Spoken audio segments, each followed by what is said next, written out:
Hello दोस्तों, welcome to Cybertech और मैं हूं आपका दोस्त एजाज। या फ्रेंड्स, क्रिप्टो करेंसी मार्केट से कुछ न्यूज़ एंड अपडेट्स आपके साथ इस वीडियो में मैं हमेशा शेयर करता हूं, तो इस वीडियो के अंदर भी वही चीज़ यहां पर मैं आपके साथ शेयर करूंगा। बिटकॉइन को थोड़ा देखने समझने की कोशिश करेंगे कि बिटकॉइन का प्राइस आगे आने वाले दिनों में मतलब दिसंबर के अंदर कहां तक पॉसिबली जा सकता है। मार्केट के अंदर किस किस्म की बातें चल रही है, क्या मूवमेंट्स हो रही हैं, बाइनेंस के रिगार्डिंग कुछ न्यूज़ एंड अपडेट्स हैं और बाइनेंस की उन्हीं न्यूज़ का असर क्रिप्टो मार्केट पर क्या आने वाला है, ये बात हम यहाँ पर आपके साथ करेंगे। मुझे उम्मीद है दोस्तों कि आप वीडियो को देखना कंटिन्यू करेंगे, लाइक ज़रूर कर देंगे और चैनल को सब्सक्राइब ज़रूर कर देंगे अगर आपने मेरा चैनल अभी तक सब्सक्राइब नहीं किया हुआ तो। So before going to the news, यहाँ पर आप देख सकते हैं कि बिटकॉइन का प्राइस दोस्तों 37,316 पर इस वक्त ट्रेड कर रहा है। थोड़ा अपसाइड गया था लेकिन वापस यहाँ पर आ रहा है। $38,000 की जो रेजिस्टेंस है वो अभी तक टूट नहीं पा रही। मैं आपको लेकर चलूंगा चार्ट पर भी, वो थोड़ा आगे जाएंगे। फिलहाल के लिए ये है कि आप अपनी स्क्रीन पर डिफरेंट कॉइन्स को जो है वो यहाँ पर जरूर देख लें। इसके अंदर दोस्तों वंस अगेन मैं आपको BNB के बारे में थोड़ा होशियारी पकड़ने की, सावधानी करने की जो है वो बात जरूर कहूंगा कि अभी बाइनेंस के ऊपर जो काले बादल आए हैं वो छठे नहीं है, इसलिए आप BNB को लेकर, बाइनेंस को लेकर थोड़ा होशियारी ज़रूर कीजिएगा। सोलाना यहाँ पर हमें थोड़ा वंस अगेन एक मौका दे रहा है कि हम इसके अंदर इन्वेस्टमेंट कर सकें।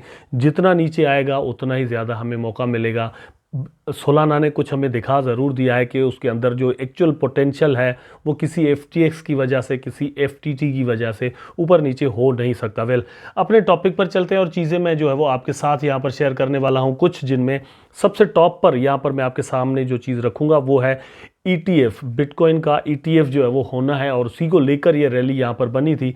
तो कुछ अलग किस्म की बातें यहाँ पर चल रही हैं, वो आपके साथ शेयर करता हूँ। आप अपनी स्क्रीन पर दोस्तों देख सकते हैं, spot bitcoin and ethereum ETF approval in the US could be delayed amid investigation of Binance's affair. बात यह है कि ये एक एनालिस्ट हैं, ये जो कह रहे हैं कि बाइनेंस के साथ इस वक्त जो कुछ हो रहा है उसको अगर हम नज़र में रखें तो इतनी जल्दी SEC जो है वो इन चीज़ों को अप्रूव नहीं करेगा।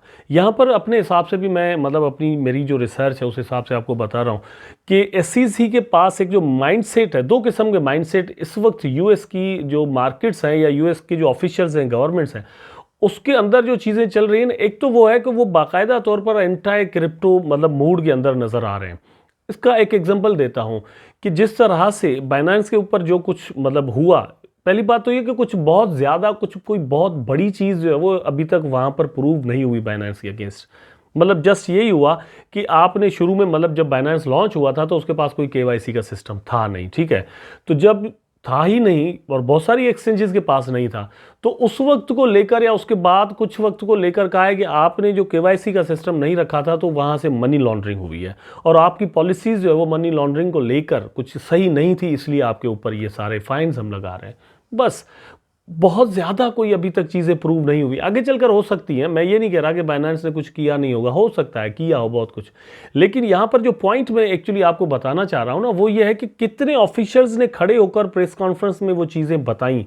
अब जब बैंक्स कोलैप्स करते हैं तो क्या वो सारा कुछ ऐसे होता है, उनको बेल आउट पैकेजेस दिए जाते हैं बैंक्स को, ठीक है। तो बाइनेंस भी एक बैंक की तरह ही यहाँ पर काम कर रहा है ना, तो बाइनेंस के ऊपर ज़्यादा आप स्ट्रिक्टनेस लगा रहे हैं, उसको पकड़ रहे हैं, ये कर रहे हैं, वो कर रहे हैं।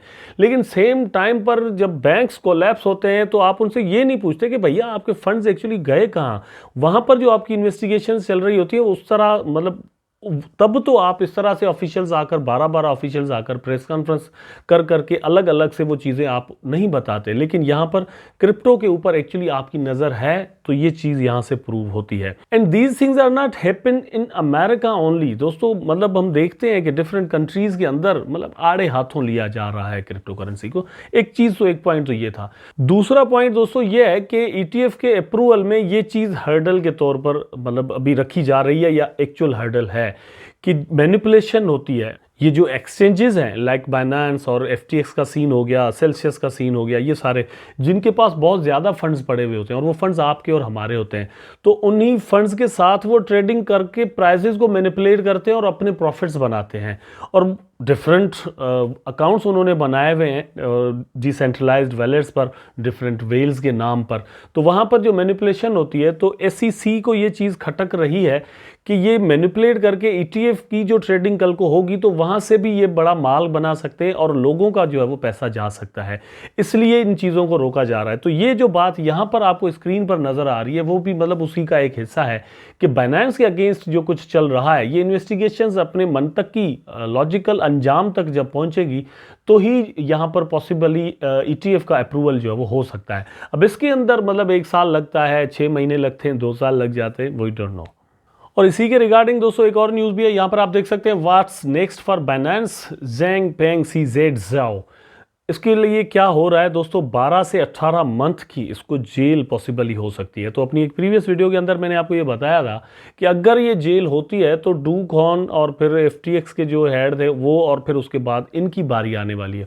उसके बाद दोस्तों कराकिन एक्सचेंज को भी एक नोटिस निकाला गया है, उसके बाद कॉइनबेस की भी बारी आ सकती है। तो ये एक पूरी लाइन यहाँ पर लगने वाली है जिनकी मतलब यहाँ से बेड न्यूज़ आ सकती है और इन बेड न्यूज़ का असर क्रिप्टो मार्केट पर आ सकता है। तो इन्वेस्टमेंट जब हम क्रिप्टो मार्केट के अंदर करते हैं, स्पेशली जब ये हम सोचते हैं कि ये बुल रन जो है वो स्टार्ट हो चुका है और किसी भी वक्त प्राइसेस ऊपर जा सकते हैं, तो हम सोचें ज़रा इन चीज़ों को जहन में रखने के बाद मुझे ऐसा लगता है कि अभी चीज़ें जो है वो 50-50 लग रही हैं। हम इसको कंफर्म नहीं करते कि ये बुल रन जो है वो यहाँ पर स्टार्ट हो चुका है। इसी के अंदर एक और चीज़ भी ऐड करता चलूँ, और हर वीडियो के तकरीबन अंदर मैं आपको ये चीज़ बताता हूँ कि टेक्निकली चार्ट भी हमें ये बता रहा है कि बिटकॉइन का प्राइस जो है वो थोड़ा बहुत नीचे ज़रूर आना चाहिए। तो वो जब थोड़ा बहुत जो नीचे आएगा उसके लिए थोड़ा बहुत अमाउंट ऑफ द मनी आपके पास होना चाहिए। लेकिन ये सारी बातें एक तरफ, दूसरी तरफ बहुत सारे एनालिस्ट ऐसा कह रहे हैं कि बुल रन भैया स्टार्ट हो चुका है, और बड़ी बड़ी एक्सचेंजेस के जो CEOs हैं वो भी ये कह रहे हैं कि बुल रन तो स्टार्ट हो चुका है। अब यहाँ पर जो होगी वो सिर्फ करेक्शन होगी। अपनी एक वीडियो के अंदर मैंने दोस्तों आपको बताया था, वो चीज़ यहाँ पर मैं रिपीट कर देता हूँ, वो अलग से वीडियो था एक, तो उसके अंदर मैंने आपको चार्ट पर चलकर बताया था कि किस तरह से साइडवेज के अंदर जो रियल ट्रेडर, प्रोफेशनल ट्रेडर्स होते हैं, वो साइडवेज जब मार्केट के अंदर चल रहे होते हैं, कुछ ज़्यादा बड़ा बूम अप नहीं आ रहा होता, मतलब एक रेंज के अंदर प्राइस चलता है। फॉर एग्जांपल जैसे हम ये कह लें कि 20,000 से 23,000 के दरमियान BTC का प्राइस जब चल रहा हो फॉर एग्जांपल, या अभी जो चल रहा है, ये तो मतलब एक जगह पर स्ट्रक है लेकिन थोड़ा बहुत जो डिफरेंस होता है प्राइस के अंदर, तो वहाँ पर वो वैसे ही प्रॉफिट बनाते हैं जैसा वो बुल रन के अंदर बनाते हैं। और उसी वीडियो के अंदर दोस्तों मैंने आपको बताया था डिटेल के साथ कि जब बुल रन चल रहा होता है तो स्पाइक्स बहुत ज़्यादा आते हैं चार्ट्स के अंदर, आप कैंडल्स बड़ी बड़ी जो है वो देखते हैं, वॉल्यूम बहुत ज़्यादा हो रहा होता है, 1 घंटे के अंदर बहुत ज़्यादा ट्रेड हो रही होती है, 1 दिन के अंदर बहुत ज़्यादा ट्रेड हो रही होती है, पैसा बहुत ज़्यादा यहाँ पर मूवमेंट कर रहा होता है अपनी, ठीक है। तो जब प्राइसेस ऊपर बहुत ज़्यादा जाते हैं तो नीचे भी उसी तरह से बहुत ज़्यादा आते हैं, लेकिन जब साइडवेज चल रहे होते हैं तो फॉर एग्जांपल 3,000 तक प्राइस अगर ऊपर चला गया, $3,000 तक BTC का, तो $3,000 ही नीचे आएगा। लेकिन अगर मतलब एकदम से 6, 7, 8, 10,000 प्राइस ऊपर चला जाए तो उतना ही नीचे भी आता है। तो सेम तरह से यहाँ पर प्रॉफिट्स बनाते हैं ये लोग, और वही ट्रेडर्स जो है, वही एनालिस्ट जो है वो कह रहे हैं कि BTC का प्राइस भैया $40,000 तक जाने के अच्छे खासे चांस हैं। और 2024 के अंदर, जो कि 2024 दोस्तों जस्ट 1 मंथ हमसे दूर रह गया है, मतलब दिसंबर है बीच में, उसके बाद 2024 शुरू हो जाएगा, तो लोग ये कह रहे हैं कि 2024 के अंदर BTC का प्राइस $1,00,000 तक पॉसिबली जा सकता है। अब यहाँ पर $1,00,000 का जो माइंड है वो मतलब क्यों बना हुआ है दोस्तों, ये एक राउंड फिगर है, इसलिए वैसे हम ये लगा लें कि भैया ये राउंड फिगर तक फियर में जाने कौन देगा, ये तो 99,000 से ही प्राइस जो है वो वापस डाउन जो है वो आना शुरू हो जाएगा, $95,000 से ही शुरू हो सकता है। मेरा अपना ख्याल ये है कि जब हम इन्वेस्टमेंट करें या फिर हम मार्केट को देख रहे हो जब, तो 90,000 इनफ होगा। $90,000 तक अगर चला जाता है प्राइस BTC का, तो उस वक्त बाकी अल्ट कॉइन्स का प्राइस भी जहां जहां हो तो हमने सेलिंग कर देनी होगी। वेल, ये चीज़ मतलब आ तो जाए एक बार। अब बात कर लेते हैं दोस्तों चार्ट की। आपके सामने है BTC का चार्ट, आप देख सकते हैं कि BTC का चार्ट किस तरह से मूवमेंट कर रहा है। ये मतलब मैंने जो रेंज बनाई हुई थी उसी के अंदर अभी तक चल रहा है। एक चीज़ मैं अपनी मानूंगा, मतलब जो मैं समझ रहा था वो यहाँ पर नहीं हुआ।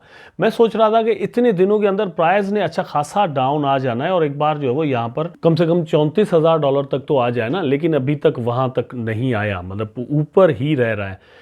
क्रेश जब होगा तो मतलब ऐसा ही होगा कि प्राइस यहाँ पर आएगा। लेकिन ये जो यहाँ पर एक सपोर्ट बन रही है, अच्छी खासी एक सपोर्ट है, आप इसको लगा लें $35,700 तक भी मतलब आएगा ना, तो आपके यहाँ पर ऑर्डर अगर लगे हुए होंगे तो प्राइस ऊपर चला जाएगा, ठीक है, थोड़ी देर के लिए ही चला जाए, 4 घंटे के लिए चला जाए, 2 घंटे के लिए चला जाए, वहाँ से आपने वंस अगेन सेल कर देना है। उसके बाद जस्ट अगेन वेट करें, नीचे आ जाता है तो यहाँ पर $34,000 पर वंस अगेन आपके ऑर्डर्स लगे हुए होने चाहिए। यहाँ पर आप एक ट्रेड करके प्रॉफिट बना सकते हैं। ये पॉसिबिलिटी है, आपके छोटे छोटे अमाउंट जो है वो यहाँ पर कलेक्ट करें और अपने प्रॉफिट्स में इजाफा करते जाएँ, वो पैसे बचाएँ और नेक्स्ट बुल रन के लिए जो है वो ना आपने यहाँ पर रख देने, कॉइन्स डिफरेंट आपने फिर ले लेने हैं, ताकि बुल रन जब आए तो आपको प्रॉफिट यहाँ से मिल सके। जितना भी हमने यहाँ पर टाइम दिया है वो इस बुल रन के इंतज़ार में दिया है, तो वो टाइम हमारा ज़ाया नहीं होना चाहिए। मुझे उम्मीद है दोस्तों कि वीडियो आपको ज़रूर अच्छा लगा होगा। अगर अच्छा लगा है तो लाइक करें, कमेंट करें, शेयर करें, चैनल को सब्सक्राइब करके बेल आइकन ज़रूर दबा दें ताकि मैं और आप आपस में जुड़े रहें। टेक केयर, अल्लाह हाफिज़।